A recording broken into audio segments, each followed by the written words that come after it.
The point is, you don't have, the day's activities are done. You have extra time now. So when you recite Qur'an, recite it extra slow. But what do we have? How long do they take? Well, they can finish in 25 minutes. That one takes 45 minutes. We actually have speed records for Taraweeh in Masajid. How many? I can finish 20 in like, the Hufaz talk to each other, I can finish 20 in like 62 minutes. Flat. I finished the whole Qur'an in like a week. How quickly can you recite a juz? Psh, don't even ask, bro. I broke my last record. You know. وَرَتِّلِ الْقُرْآنَ تَرْتِيلًا. Even if we don't finish the entire Qur'an, if we just, and then you don't pray 20, go ahead, but pray 20, وَرَتِّلِ الْقُرْآنَ تَرْتِيلًا. Pray 8, pray 10, pray 2. But pray it properly, man. Don't make a mockery of it. Nobody, even people who understand Arabic don't understand what's going on. Even somebody who knows Qur'an doesn't know, what just happened? What just happened? You know, you just floor it and you go. And this is not Qur'an. That's not what the spirit of it is. Musajjal. Okay? Well, وَرَتِّلِ الْقُرْآنَ تَرْتِيلًا. Recite it in slow, and that's specifically Qiyamul Layl. Specifically. In other words, you can recite Qur'an at a normal pace, not speedy pace, but a normal pace, other salawat. But Allah went out of His way to say, when you recite Qiyamul Layl, slow it down. وَرَتِّلِ الْقُرْآنَ. And then there are Huffaz who recite slowly. The beautiful voice, recite slowly. And the people complain, can you speed it up a little bit? That was like, you're going under the speed limit a little. So if you could just step it up a little, then that would be better. And people will tell the Imam, come on, let's go already. How will they tell him? In the middle of the salat. The Prophet ﷺ is given this salat in the middle of the night, half the night. How much Qur'an was revealed? This is one of the earliest surahs revealed, you know that?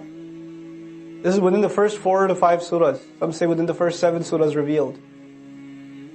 Surah Al-Muzammil. Earliest revelation. The question is, he's going to stand there reciting half the night, a third of the night. That's at least 2-3 hours. At least. That's at least 2-3 hours. How many juz is he reciting? It's not even a half a juz yet. It's not even 10 pages yet of Qur'an. The only full surah revealed so far must have been Fatiha. Complete surah revealed. Other passages here and there. Of something from Surah Al-Alaq, Surah Al-Muzammil, Surah Al-Muddathir, early revelation. It's a longer surah relatively, but that's it. And he's going to recite that half the night, which means you have to recite the Qur'an and repeat, and repeat, and repeat. You know? You have to go recite it again. And you just made 2 rak'ahs with those surahs. You don't pick a new surah, you go back to the same surah again, and recite it again. Because the point of Qur'an is that it has to enter into your psyche.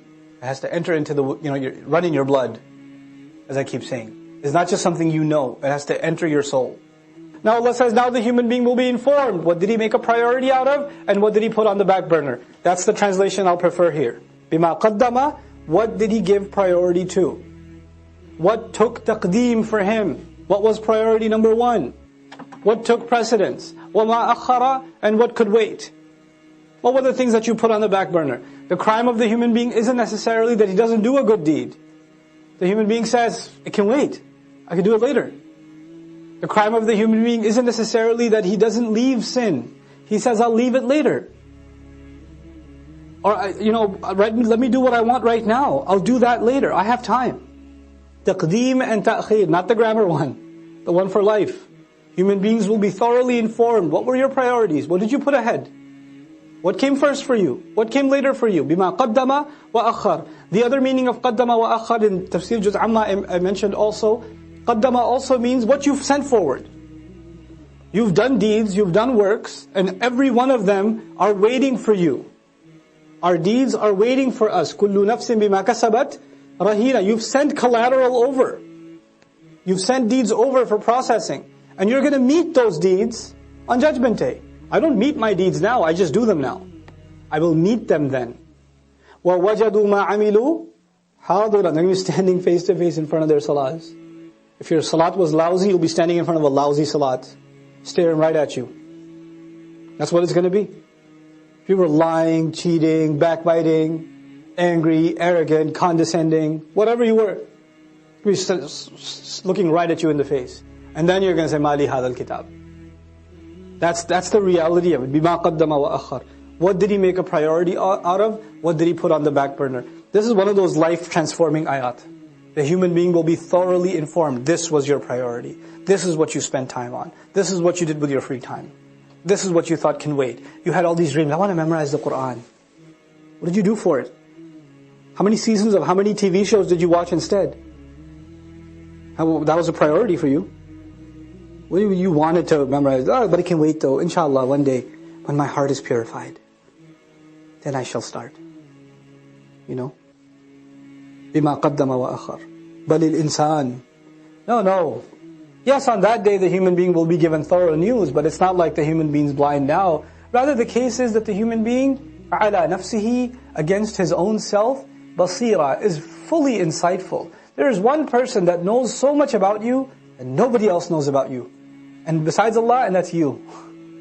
You have an insight into who you are, what your flaws are, what your limitations are, what your capabilities are, what your strengths are, what your weaknesses are, what opportunities you avail, what opportunities you get lazy about. You know that about yourself more than anybody else. And you and I decide to lie to ourselves. We just decide we're not going to have an honest conversation with ourselves, and about ourselves with Allah. We don't want to have that honest conversation. For some people, all they want at the end of their life, what is success to them? Maybe I'll own a house. That's success for them. Maybe if I have this much money, that means I have success. Maybe if I got married to this one or that one, maybe that means I have success. But I go back to what I started with. There are some people who are happy with doing just the minimum. Just the minimum. But I am here to tell you, the young people in the audience today, Allah has blessed you, and I am telling you, He expects great things from you. He does not expect the minimum from you. There are so many Muslims, the only thing left of Islam is their name. That's the only thing left. They don't care about salat, they don't care about halal and haram. They're far from this deen. What can I do to further this deen? What can I do I shouldn't just be happy that so many people come and attend Jumu'ah. Does that mean everybody's heart is clean? Does that mean that we don't need any more reminder? Is that what that means? Or are there evils in our society? Are there youth that are turning towards drugs? Are there young people that are just living their life for no purpose? All they do is play video games and watch movies and go to sleep. And if you ask them for a purpose, they say, I want to graduate and get a job. Is that a goal? Get a job? Allah gave us such higher goals. Your job itself is a means to a higher end. But you know what? We are living in strange times. The people who need the da'wah the most today are the Muslims themselves. But even if you get a good job, but you don't do your job. You got the job, but you show up late every day. You got the job, but you don't finish any projects.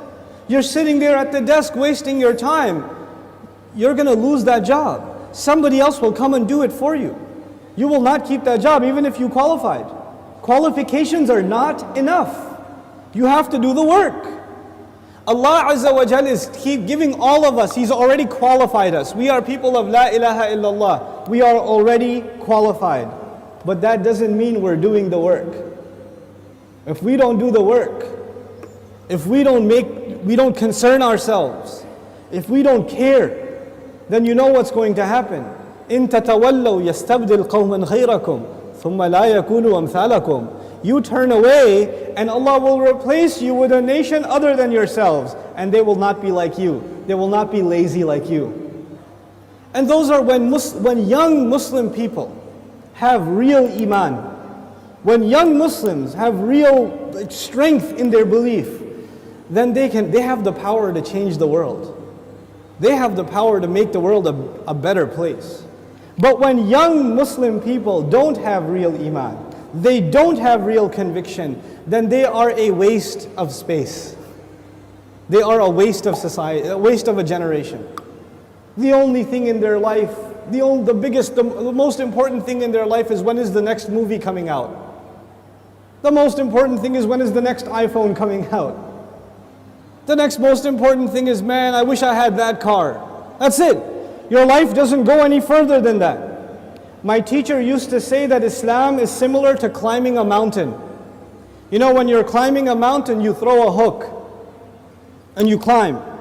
If you throw a hook not very high, then you will only reach that much. You can't reach any further. If your goal is money, if your goal is a six-pack, if your goal is a car, if your goal is a promotion, if your goal is entertainment, if your goal is girls, whatever your goal is, then you're only going to get that, you won't get anything else. But if your goal is something higher, to serve something more than yourself, you don't live a selfish life, you want to live for the sake of Allah and for the benefit of others, that's how you want to live, then you will benefit yourself definitely, but you will be honored in the eyes of Allah because you set your goal much higher. Our deen in this beautiful ayah, Allah Azza wa Jal describes it, قُلْ هَذِهِ سَبِيلِي, this is my path. As-sabil is a path. And you know what? Allah did not say in this ayah, قُلْ هَذَا دِينِي, this is my deen. Tell them this is my religion, this is my Islam, this is my truth, this is my book. He didn't describe it with any other language except this is my path. And all of you know a path is like a journey. So Islam itself is being described as a journey in this ayah. What does that mean?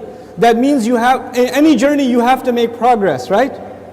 So even if you take one step, you are more closer to your destination than the day before or the step before.